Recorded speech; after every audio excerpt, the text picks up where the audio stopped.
Assalamualaikum warahmatullahi wabarakatuh. Semoga Allah senantiasa melindungi diri kita dan menjaga kita di dalam hidup kita semuanya. Semoga kita selalu berbahagia dan bersyukur kepada Allah Subhanahu wa taala.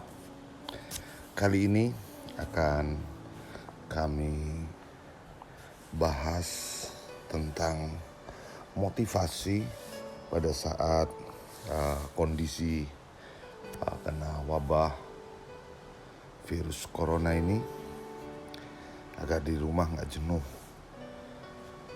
Maka saya akan menceritakan beberapa hal terkait masalah motivasi agar kita mau belajar tentang Al-Quran. Yang aku ceritakan ini salah satu anak yang jauh di sana di Bosnia Herzegovina. Namanya adalah Halmana. Dia seorang hafidhah kecil yang dari umur 2 tahun itu udah mulai menghafal Al-Quran atas motivasi dari kakeknya. Dia hidup di tengah-tengah kehancuran, keporak-porandaan dan perang etnis, golongan, suku, dan faham. Ia menjadi saksi atas segala tindakan permusuhan terhadap Islam di negaranya. Dia hidup di masyarakat yang bergulat dengan kemiskinan dan embargo ekonomi. Hal tersebut malah menjadikan anak itu bersemangat terang-terangan untuk berpegang teguh dengan Al-Quran. Kalau kita saat ini di bawah tekanan corona, tapi kita harus tetap semangat menghafal Al-Quran, belajar dan lain sebagainya. Ini bukan libur, tetapi belajar di rumah. Harus bisa melebihi semangatnya ketika kita bersama-sama di ruang kelas. Anggap saja ini adalah belajar outdoor.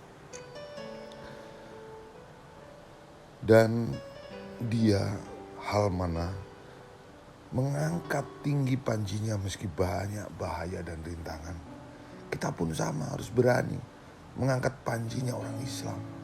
Belajar di rumah, menghafal Al-Quran dan lain sebagainya. Halmana Bilal agitasi mulai menghafal Al-Quran sejak usia 2 tahun. Dengan cara mengulang-ulang beberapa ayat.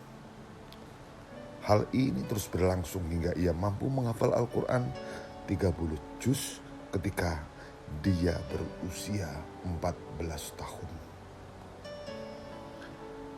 Dia termasuk hafidhah termuda di Bosnia Herzegovina dan hafidhah peringkat kedua di negaranya. Halmana selalu mengatakan kepada banyak orang tentang peran dan pengaruh positif dari menghafal Al-Quran. Dia, Halmana, menceritakan,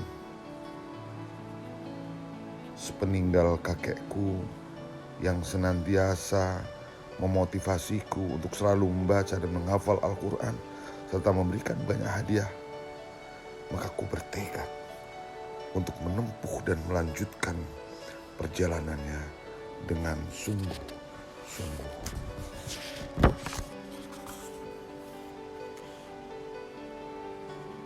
Selama 9 tahun dia mampu meraih berbagai kejuaraan tingkat nasional maupun internasional. Bahkan dia berhenti sejenak setelah air mata menetes. Namun ia kembali menguatkan diri seraya bertutur. Ketika itu meneteskan air mata seorang motivator, yakni kakeknya meninggal. Dia, Halmana, galau, tapi akhirnya menemukan jati dirinya dan kesemangatannya untuk kembali menghafal Al-Quran. Dan dia pernah meraih juara di Saudi. Dia juga pernah dipanggil oleh Lajnah di Bosnia, Al-Masyaihah Al-Islamiyah. Ini yang semua beranggotakan para ulama-ulama. Hingga akhirnya dia mendapatkan sertifikat. Jadilah ini motivasi yang betul-betul harus kita tekadkan di dalam meraih sebuah cita-cita kita. Hal ini menjadikan saya ingin mengijazahkan kepada semuanya saja yang mendengarkan. Semoga bermanfaat agar anak itu cerdas, memiliki ilmu yang bermanfaat, hingga nanti masuk pada golongan walladzina utul ilma darajat. Wallahu bima ta'maluna khabir. Begini doanya. Fafahamnaha Sulaimana wa kullan ataina hukma wa ilma wa sakharna ma'a Dawud al-jibala yusabbihna wa tayra wa kunna fa'ilin. Ya Hayyu ya Qayyum ya Rabba Sayyidina Musa, Sayyidina Haruna, Sayyidina Ibrahim, wa ya Sayyidina Muhammadin ajma'in. Warzuqni al-fahma, warzuqni al-ilma, wal hikmata, wal aqla, birahmatika ya arhamar rahimin. Baca itu sampai sholat maghrib 3 kali. Dan kalau bisa puasa 3 hari sebelum mengamalkan doa ini. Insya Allah semua yang mengamalkan ini akan diberikan ilmu yang bermanfaat, kecerdasan, dan senantiasa bisa mengamalkan ilmunya yang barokah. Terima kasih. Semoga kita selalu bahagia dan ingat kepada Allah.